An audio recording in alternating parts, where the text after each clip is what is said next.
Please welcome to speak to us the funniest man on earth. Here comes Jim, he's just swell. A performer of legendary comic genius. That was good. A children's book author of profound depth. Mommy! An individual of enormous compassion. Kevin Bacon is Batman! Who is doing so much to make our world a better place. The great Jim Carrey. Put your hands together and welcome him.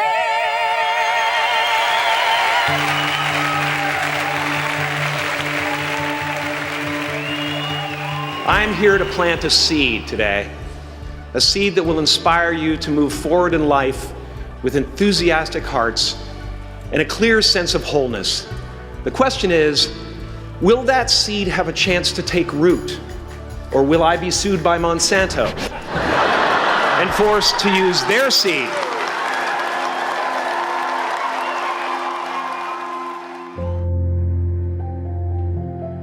Life doesn't happen to you, it happens for you. How do I know this?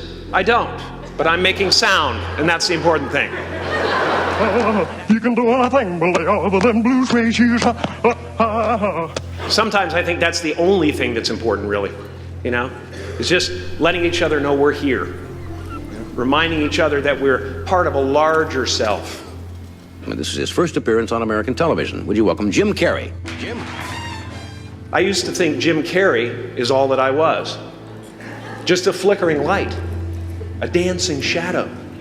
The great nothing masquerading as something you can name. My name is Jim Carrey. I'd like to do some impressions for you tonight. Seeking shelter in caves and foxholes dug out hastily. James Dean. An archer searching for his target in the mirror. You know, I think I've probably spent my entire life staring in the mirror. I have. But I haven't been staring at me. Wounded only by my own arrows, begging to be enslaved, pleading for my chains, blinded by longing and tripping over paradise.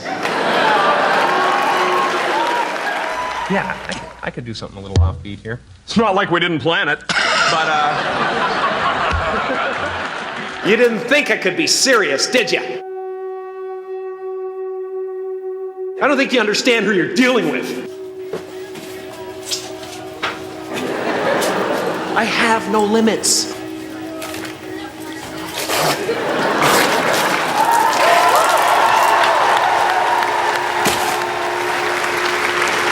I cannot be contained because I'm the container.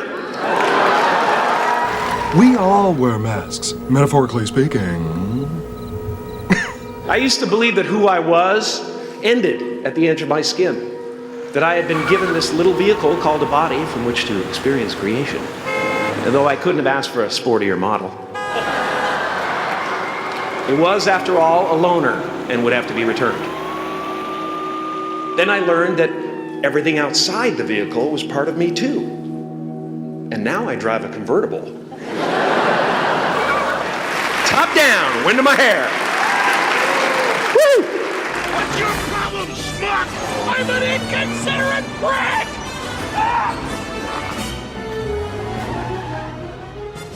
With the power of the subconscious mind, I can do anything. Anything is possible. I could learn how to dance. I could even drink this entire cup of water without stopping.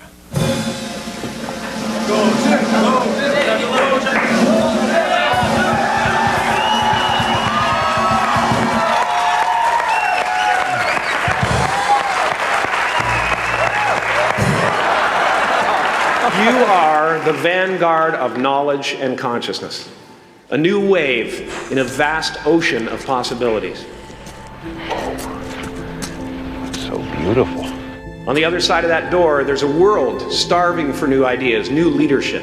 I think I should go back. Huh? Come on. What if it breaks? Come here, please. Now, fear is going to be a player in your life, but you get to decide how much.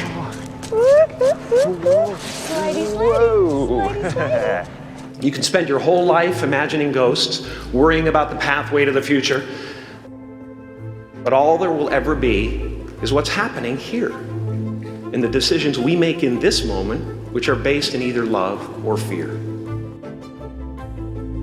So many of us choose our path out of fear disguised as practicality. I wrote myself a check for $10 million for acting services rendered, and I gave myself 5 years. What we really want seems impossibly out of reach and ridiculous to expect, so we never dare to ask the universe for it.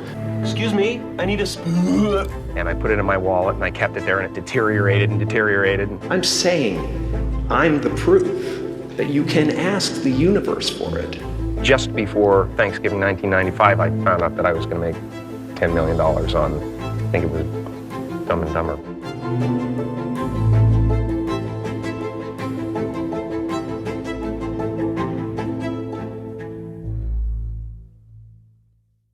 My father could have been a great comedian, but he didn't believe that that was possible for him. And so he made a conservative choice. Instead, he got a safe job as an accountant. And when I was 12 years old, he was let go from that safe job. And our family had to do whatever we could to survive. I learned many great lessons from my father, not the least of which was that you can fail at what you don't want. So you might as well take a chance on doing what you love.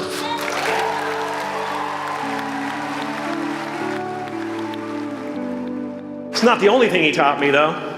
You know, I watched the effect of my father's love and humor and how it altered the world around me. And I thought, that's something to do. That's something worth my time.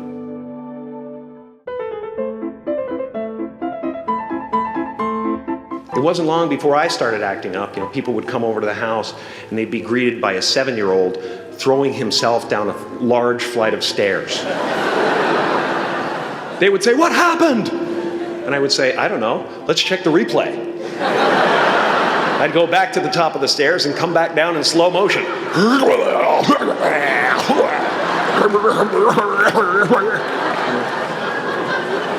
It was a very strange household.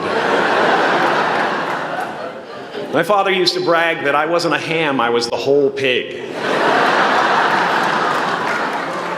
And he treated my talent as if it was his second chance.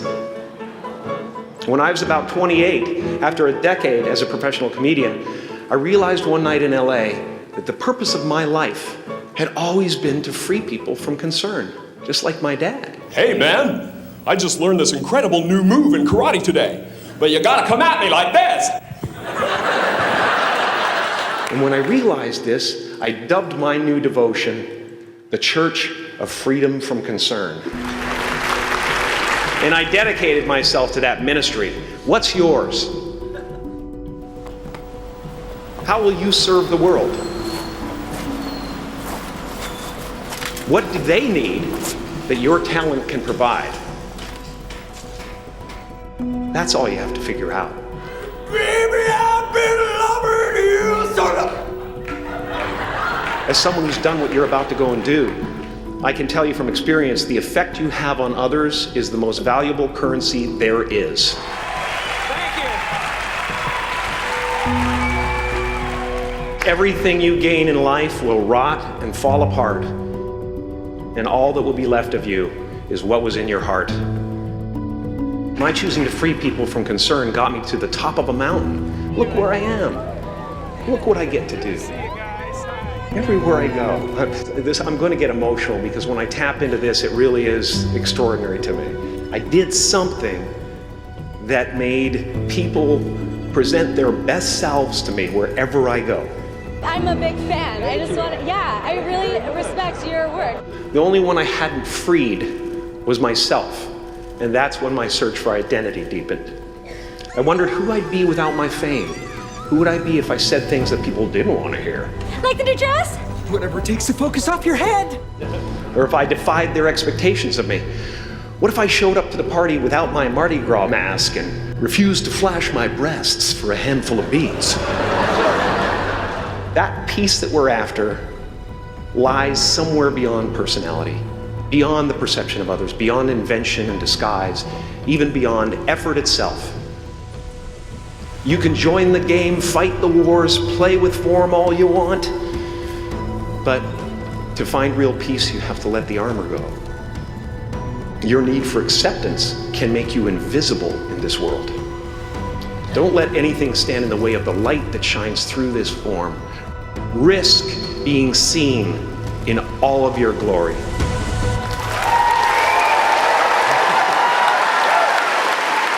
It's not big enough. This painting is big for a reason. It's called high visibility. It's about picking up the light and daring to be seen.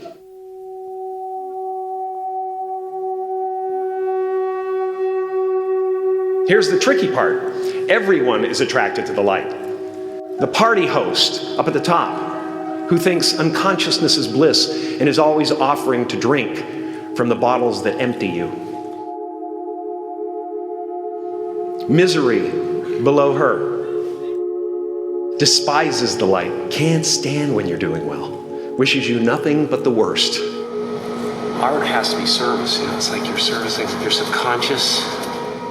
The Queen of Diamonds, under him, needs a king to build her house of cards. And the hollow one down bottom there will cling to your leg and say, please don't leave me behind, for I have abandoned myself. You're doing something that someone's going to relate to, hopefully. Even those who are closest to you and most in love with you, the people you love most in the world, will find clarity confronting at times. This painting took me thousands of hours to complete. So I worked on this for so long. I was weeks and weeks like a madman alone on the scaffolding. And when I was finished, one of my friends said, this would be a cool blacklight painting. So I started over.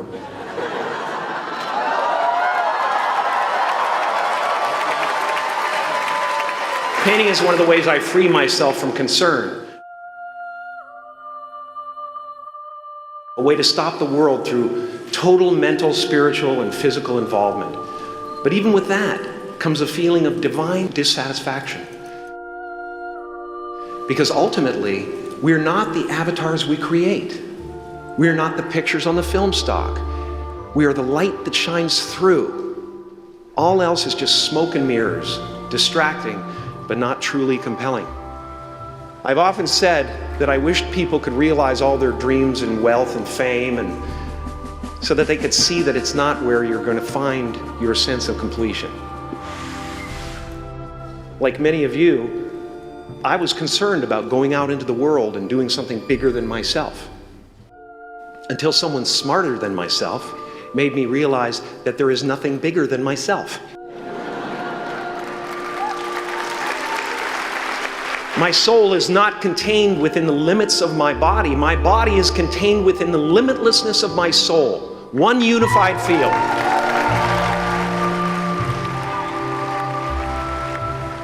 One unified field of nothing, dancing for no particular reason, except maybe to comfort and entertain itself.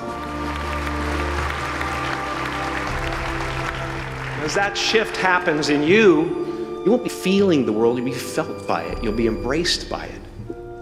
Now I'm always at the beginning. I have a reset button, and I ride that button constantly.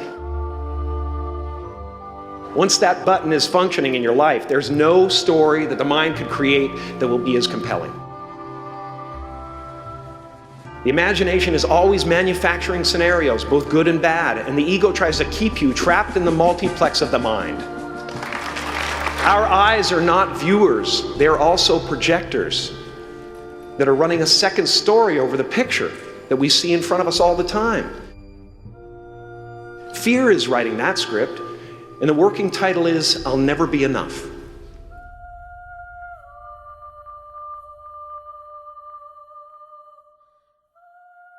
You know, it's not Jim Carrey who can walk down the street just you know, doing anything he wants to and get away with it because nobody knows you. You know, after a while, hopefully it'll be to the point where I can't walk out in the street. Won't that be fun? How could we ever hope to reach those kind of heights, Jim? How can we make a painting that's too big for our home? This is the voice of the ego.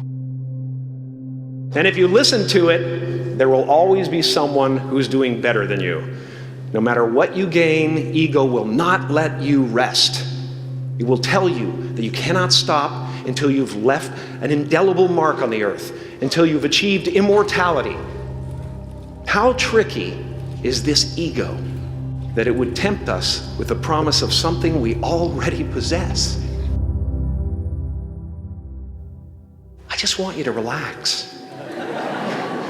You know, that's my job. Relax and dream up a good life. I had a substitute teacher from Ireland in the 2nd grade that told my class during morning prayer that when she wants something, anything at all, she prays for it and promises something in return, and she always gets what she wants. I'm sitting at the back of the classroom, you know, thinking, wow, my family can't afford a bike, you know. So I went home and I prayed for one. And I promised I would recite the rosary every night in exchange. Broke that promise. But 2 weeks later, I got home from school to find a brand new Mustang bike with a banana seat and Easy Rider handlebars. Yeah. My family informed me that I had won the bike in a raffle that a friend of mine had entered my name in without my knowledge whatsoever. So that type of thing has been happening to me ever since. And as far as I can tell, it's just about letting the universe know what you want and working toward it while letting go of how it comes to pass. Your job is not to figure out how it's going to happen for you, but to open the door in your head. And when the door opens in real life, just walk through it. Visualization works if you work hard. Yeah. Well, yeah, that's the thing. You can't just visualize and then, you know, go eat a sandwich. And don't worry if you miss your cue, because there's always doors opening. They keep opening. And when I say life doesn't happen to you, it happens for you, I really don't know if that's true. I'm just making a conscious choice to perceive challenges as something beneficial so that I can deal with them in the most productive way. You'll come up with your own style. That's part of the fun. Oh, and why not take a chance on faith as well? Not religion, but faith. Not hope, but faith. I don't believe in hope. Hope is a beggar. Hope walks through the fire and faith leaps over it. You are ready and able to do beautiful things in this world. You will only ever have two choices, love or fear. Choose love, and don't ever let fear turn you against your playful heart.